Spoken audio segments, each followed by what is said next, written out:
కల్వకుంట్ల చంద్రశేఖరరావు గారు, వైఎస్ జగన్మోహన్ రెడ్డి గారు కుమిలిపోతూ ఉన్నారంట. మరి ఎందుకు కుమిలిపోతూ ఉన్నారనే విషయం గురించి ఈరోజు మనం విశ్లేషించే ప్రయత్నం చేద్దాం. మరి 2023 ఎన్నికలకు ముందు కానీ, 2024 సార్వత్రిక ఎన్నికలకు ముందు, 2023 సార్వత్రిక ఎన్నికలు అంటే తెలంగాణ రాష్ట్రంలో జరిగినటువంటి ఎన్నికలు. మరి 2024 సార్వత్రిక ఎన్నికలు అంటే ఆంధ్రప్రదేశ్ రాష్ట్రానికి సంబంధించినటువంటి ఎన్నికలు. మరి ఎందుకు కుమిలిపోతున్నారు, ఈ ఎన్నికలకి ఏంటి సంబంధము అని చెప్పేసి నాకు తెలిసి కల్వకుంట్ల చంద్రశేఖరరావు గారికి వచ్చినటువంటి అదృష్టము ఎవరికి రాలేదు అని మనం ఖచ్చితంగా చెప్పొచ్చు. ఎందుకంటే ఈరోజు ఎంతోమంది రాష్ట్ర ముఖ్యమంత్రులు అవిభక్త ఆంధ్రప్రదేశ్ను పరిపాలించారు. నాకు తెలిసి ఇదే కేసీఆర్ గారు 1999లోనో ఆయన మంత్రిగా ఉన్నారు. మరి ఆ టైంలో మీ అందరికీ తెలుసు కేసీఆర్ గారు ఇచ్చినటువంటి స్పీచ్, అవిభక్త ఆంధ్రప్రదేశ్ రాష్ట్ర బడ్జెట్ ఎంత అంటే గొర్రె తోకంత అని చెప్పేసి ఆయన ఎగతాళిగా మాట్లాడిన వంటలు వీడియోలో కూడా మనం అందరం చూసాం. మరి ఎంతోమంది కష్టపడి అవిభక్త ఆంధ్రప్రదేశ్ అంటే ఉమ్మడి ఆంధ్రప్రదేశ్ను పరిపాలించినటువంటి రాష్ట్ర ముఖ్యమంత్రులు ఒక్కో ముఖ్యమంత్రి ఒక ఎజెండాను పెట్టుకొని ఈ ఆంధ్రప్రదేశ్ను పరిపాలించిన తర్వాత మరి 2014 ఆంధ్రప్రదేశ్ పునర్విభజన చట్టం ప్రకారము ఆనాడు తెలంగాణ, ఆంధ్రప్రదేశ్ అనేది 2 రాష్ట్రాలుగా విడిపోయినటువంటి సంగతి మీ అందరికీ తెలుసు. మరి బంగారు పళ్ళాన్ని తెచ్చి కేసీఆర్ గారు చేతిలో పెట్టిన మాట మీ అందరికీ తెలిసినటువంటి వాస్తవం. మరి ఈ బంగారు తెలంగాణ పరిపాలించకుండా మరి బంగారు తెలంగాణలో బంగారు కుటుంబాన్ని తయారు చేసుకున్నటువంటి వ్యక్తిగా ఈనాడు కేసీఆర్ గారు తెలంగాణ రాష్ట్ర ప్రజల ముందు నిలబడ్డారనేది మరొకసారి తెలంగాణ రాష్ట్రంలో జరుగుతున్నటువంటి చర్చ. ఎందుకు నేను ఈ మాట అంటున్నానంటే, అసలు నేను చెప్పేటువంటి ఈ అంశాలకు కుమిలిపోతున్నారనే దానికి ఎందుకంటే, మరి ఈ బంగారు కుటుంబం సంపాదించినటువంటి ఆస్తులు కాపాడుకోవాలన్నా, మరి తెలంగాణ రాష్ట్ర రాజకీయాలలో కల్వకుంట్ల కుటుంబం యొక్క చరిత్ర బతికే ఉండాలన్నా, మరి అదొక చరిత్రాన్ని చెప్పుకోని పరిస్థితులు రాకూడదు అనుకున్నా, మరి ఈ తెలంగాణ రాష్ట్ర రాజకీయాలలో నేడు బీఆర్ఎస్ పార్టీ పరిస్థితి కానీ, మరి వారి యొక్క కుటుంబ విభేదాలు కానీ, దీని అన్నింటికి మూలం ఎక్కడ అంటే ఒక్క నవ్వు.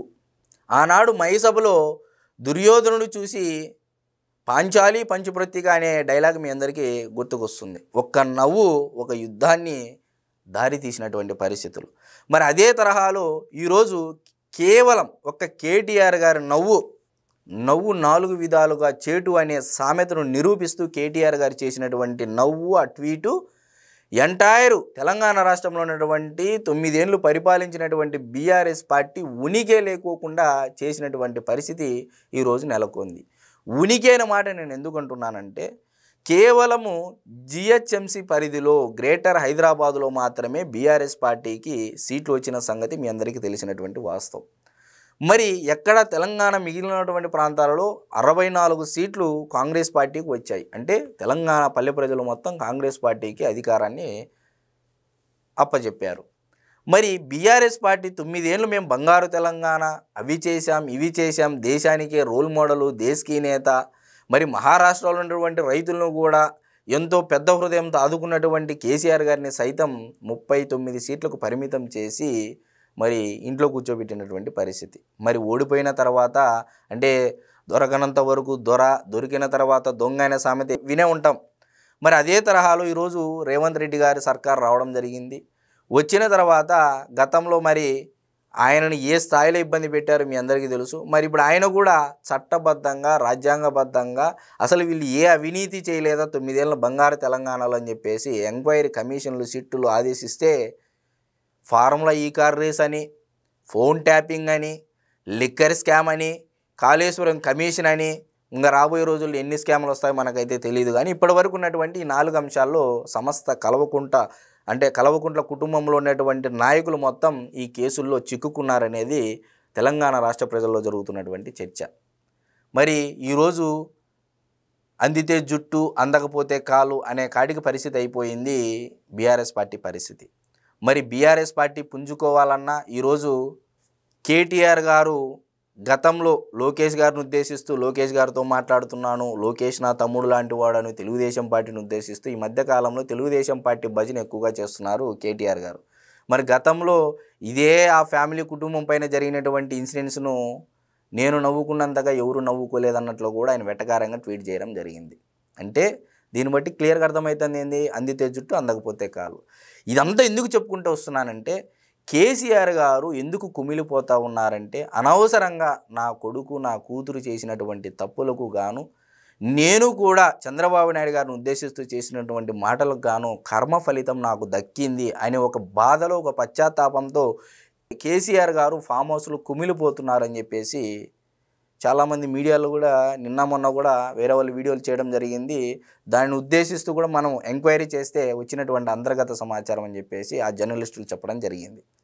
మరి వైఎస్ జగన్మోహన్ రెడ్డి గారు, నాకు తెలిసి వైఎస్ జగన్మోహన్ రెడ్డి గారికి సంవత్సరం ముందే ఇంటెలిజెన్స్ వాళ్ళు మీకు 15 సీట్లు కూడా రావట్లేదని చెప్పేసి జగన్మోహన్ రెడ్డి గారు ముందర పెడితే అతనిని కూడా ట్రాన్స్ఫర్ చేసి వేరే డిపార్ట్మెంట్కి వేసినటువంటి పరిస్థితి ఇంటెలిజెన్స్ డిపార్ట్మెంట్ నుంచి. మరి ఎవరైనా ఇంత ఓపెన్గా నారా చంద్రబాబు నాయుడు గారంటే దేశకీ నేత అనేది అందరికీ తెలిసినటువంటి వాస్తవం. గతంలో ఎన్డీఏ కన్వీనర్గా రాష్ట్రపతి ఎన్నిక విషయంలో మరి ఇప్పుడున్నటువంటి ప్రధానమంత్రుల ఎన్నిక విషయంలో కూడా ఆయన తనదైనటువంటి పాత్ర పోషించాడనేది మీ అందరికీ తెలిసినటువంటి వాస్తవం.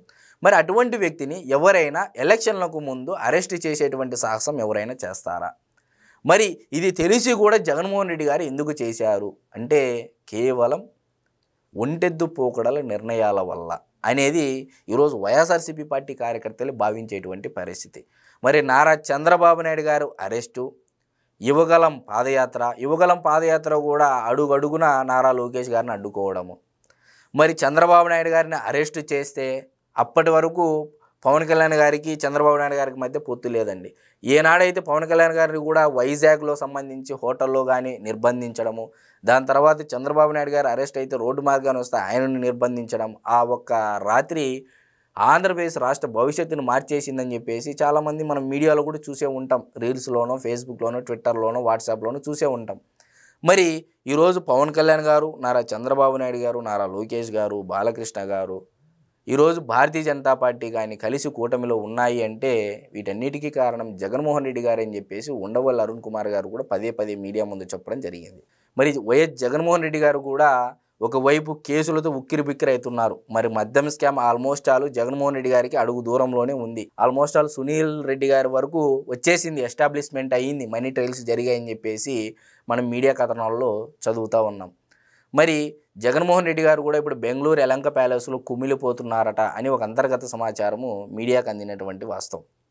మరి ఏమని కుమిలిపోతున్నారంటే ఆనాడు చంద్రబాబు నాయుడు గారిని నేను అరెస్ట్ చేసి ఉండకూడదు, నాకు ఇంటెలిజెన్స్ వాళ్ళు ఇన్ఫర్మేషన్ తెచ్చి ఇచ్చినా కూడా నేను కేర్లెస్గా ఉండడము, నేను కూడా కార్యకర్తలను పట్టించుకోకపోవడము, కేవలం కోటరీకే ప్రాధాన్యత ఇవ్వడము, కేవలం నేను మాత్రమే డబ్బు సంపాదించుకోవడం, ప్రజలకు కూడా కార్యకర్తలు కూడా డబ్బు సంపాదించుకునే అవకాశం ఇచ్చి ఉండుంటే ఇంకా సీట్లు వచ్చేవేమో అని చాలా కుమిలిపోతున్నారని చెప్పేసి అంతర్గత సమాచారం. మరి ఎట్టకేలకు కేసీఆర్ గారు మరి జగన్మోహన్ రెడ్డి గారు ఇద్దరు అన్నాదమ్ముల అనుబంధం. అంటే కేటీఆర్ గారు జగన్మోహన్ రెడ్డి గారు నాకు అన్న లాంటి వారు జగన్ రెడ్డి అని, మరి కేటీఆర్ నాకు తమ్ముడు లాంటి వాడు, గతంలో వాళ్ళిద్దరు అనుబంధం మీ అందరికీ తెలిసినటువంటి వాస్తవం. మరి ఎట్టకేలకు కర్మ అనేది ఒకటి ఉంటుంది కాబట్టి వీళ్ళు చేసినటువంటి నోటి దురుసు మాటలే వాళ్ళకి తిరిగి వచ్చి ఈరోజు నేడు పశ్చాత్తాపం కూడా లేనటువంటి పరిస్థితి వాళ్ళిద్దరికీ నెలకొంది అనేది అయితే మనం ఖచ్చితంగా చెప్పొచ్చు.